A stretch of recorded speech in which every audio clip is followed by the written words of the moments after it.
Ya, terima kasih pemirsa Anda masih bersama kami dalam bincang hari ini. Kita masih bahas soal sosok Pak Heru ya sebagai PJ Gubernur DKI Jakarta. Tadi waktunya 2 tahun, namun kompleksivitas DKI Jakarta cukup sangat kompleks dan pasti akan disorot oleh dari berbagai sudut begitu ya. Kemudian kita juga masih terhubung bersama dengan Mbak Arum Basuki dari Indopolling Network. Ini ada satu program yang kemudian juga ini menjadi isu terkait dengan penggusuran kampung bambu. Katanya ini dinilai Pak Anies ini seperti melempar bola panas. Kalau Mbak Arum sendiri melihat ini seperti apa? Ya, memang ini tricky ya. Jadi JIS itu kan legasinya Pak Anies ya. Beliau ini bangga dengan terbangunnya Jakarta International Stadium ya. Dan reason atau alasan dibalik penggusuran Kampung Bayam ya, sebutannya ya kalau di lokal itu supaya secara estetika itu yang tadi saya sebut sebelumnya Mbak Dea. Ini mau melanjutkan apanya? Estetika atau problem solving, substansial problemnya Jakarta.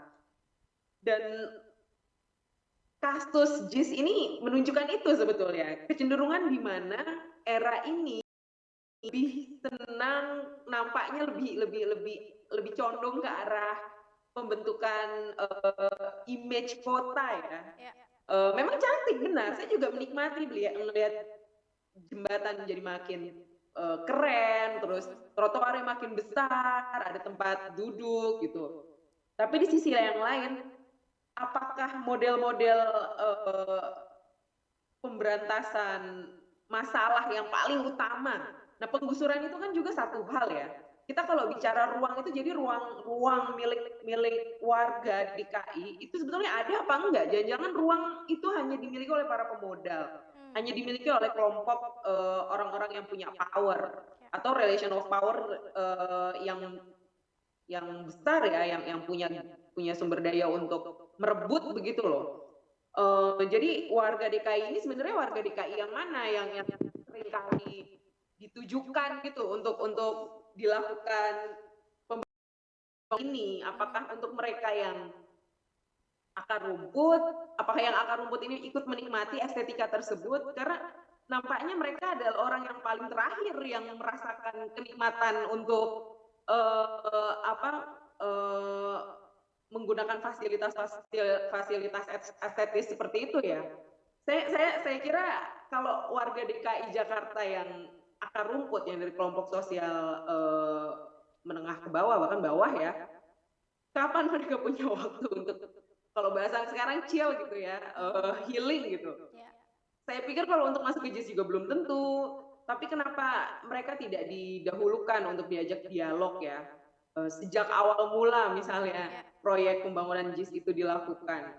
Jika pada akhirnya keberadaan bangunan fisik semegah, semewah dan semaju itu tidak membawa dampak signifikan atau dampak positif, terutamanya untuk sekitar atau sekeliling infrastruktur tersebut, ya pertanyaan utamanya jadi dibangunnya untuk siapa sebetulnya?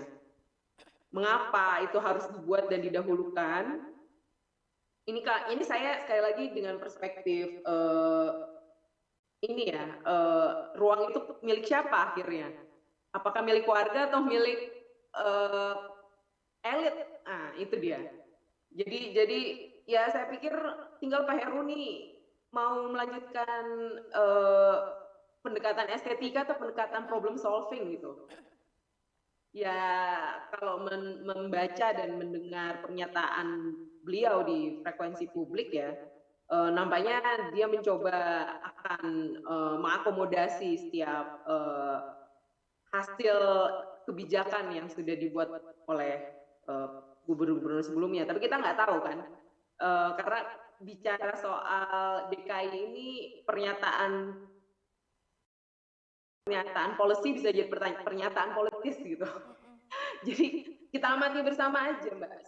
Saya pikir sebetulnya harusnya model-model penggusuran dengan gaya-gaya kekerasan seperti itu kan di tahun 2022 seperti ini dengan begitu banyak keterbukaan komunikasi yang bisa dijalin ya, juga warga nggak seignoran itulah saya pikir, walaupun mereka dari latar pendidikan yang kurang baik misalnya, tidak berarti mereka tidak bisa diajak bicara, tidak berarti mereka tidak bisa ditanya maunya apa dan bagaimana bentuk keterlibatan yang mereka inginkan gitu loh. Artinya jajaran komunikasi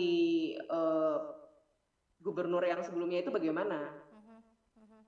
Baik. Nah, selain itu Mbak Arum sendiri adalah sebagai warga DKI Jakarta. Kalau misalnya dari 3 periode tadi gubernur, ada kemudian Pak Jokowi, lalu Pak Ahok, lalu Pak Anies Baswedan.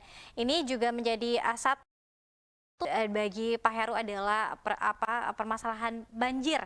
Seperti apa Mbak Arum merasakan? Apakah dari 3 gubernur ini banjir malah justru semakin parah atau seperti apa? Ya, saya pikir pastinya ada upaya-upaya strategis ya yang saya rasakan, yang dilakukan oleh 3 gubernur tersebut. Ketiganya tentunya saya kira punya program kerja yang niatannya untuk menjawab problem mendasar. Harusnya hujan itu jadi berkah, tapi kalau di Jakarta hujan itu lebih sering jadi bencana. Nah, yang bikin rumit sebetulnya, yang membuat segala yang menjadi rumit, saya pikir adalah ya konteks sekarang DKI itu adalah center of power di negeri ini ya. Kan pusat kekuasaan di Indonesia ini tidak terdistribusi lah, numpuk di Jakarta semua. Jadi as if ketika kita bahas Jakarta, dorongan untuk menghasilkan kebijakan itu bisa jadi juga tidak selalu untuk warga Jakarta, tapi untuk kepentingan itu tadi saya melihatnya lebih banyak orang-orang yang atau kelompok-kelompok yang punya power, punya modal, punya resources untuk mendekatkan kebijakan itu supaya lebih menguntungkan bagi bisnisnya atau kepentingan politiknya gitu. Akhirnya di satu sisi ada upaya yang saya rasakan positif, tapi ada overcompensating di sisi yang lain, seolah penanganan banjir misalnya terasa cukup baik, tapi di sisi yang lain misalnya macet juga ternyata nggak terurai juga. Atau di satu masa ada kemacetan, ada breakthrough menggunakan teknologi tertentu, tapi dalam konteks tata ruang ternyata nggak juga gitu. Jadi saya pikir bicara first thing first, kalau sebagai warga DKI, sekali lagi bukan sebagai representasi dari Indopolis, saya pikir yang paling itu adalah ketika hujan tidak terpikir untuk was-was ya. Ya, bisa menikmati hujan ya, seperti tadi yang Mbak Arum sebutkan menjadi satu berkah seharusnya, tapi tidak menjadi satu hal yang justru menimbulkan kuas-kuasan tadi. Nah, Mbak Arum, ada kemudian juga yang menarik, ternyata Gubernur DKI Jakarta Bapak Anies Baswedan ini katanya kurang lebih ada 23 janji kampanye, katanya janji politik ketika menjabat sebagai DKI Jakarta. Ini sangat banyak ya Mbak Arum ya. Bagaimana kemudian Pak Heru ini bisa mengurai 23 janji politik tersebut, sementara juga ini selain mungkin tadi ada pesanan tertentu ya dari Pak Anies, namun juga Pak Heru juga tentu harus tunduk pada Presiden Joko Widodo. Ya, saya pikir yang paling tepat itu Pak Heru tunduk pada apa program kerja yang sudah ditentukan untuk dilakukan ya. Artinya perihal 23 janji kampanye, 23 janji kampanye itu sudah diturunkan semua belum jadi program kerja? Jika sudah, mana sebetulnya yang berhasil? Kan itu fungsinya evaluasi kebijakan seperti itu ya, MONEF dalam policy itu.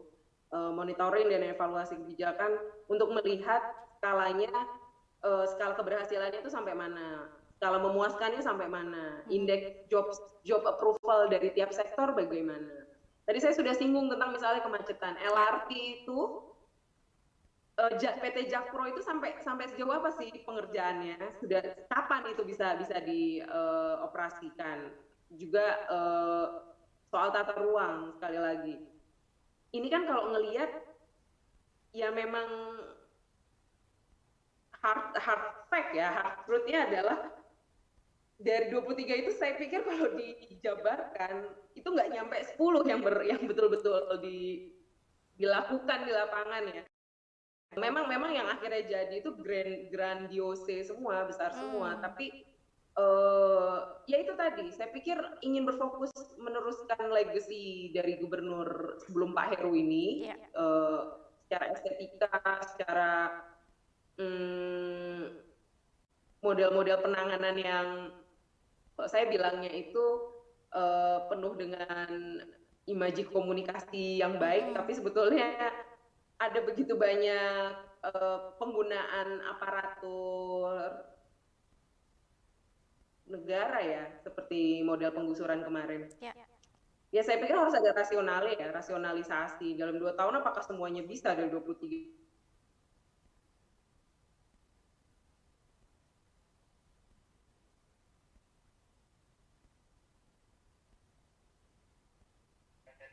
Ya. Baik pemirsa, kita masih ada satu segmen terakhir. Nanti kita akan lanjutkan lagi perbincangan kita bersama dengan Mbak Polling Network. Tetap bersama kami pemirsa, masih bahas soal tantangan dan juga kerja cepat dari PJ Gubernur DKI Jakarta. Tetap bersama kami dalam bincang hari ini.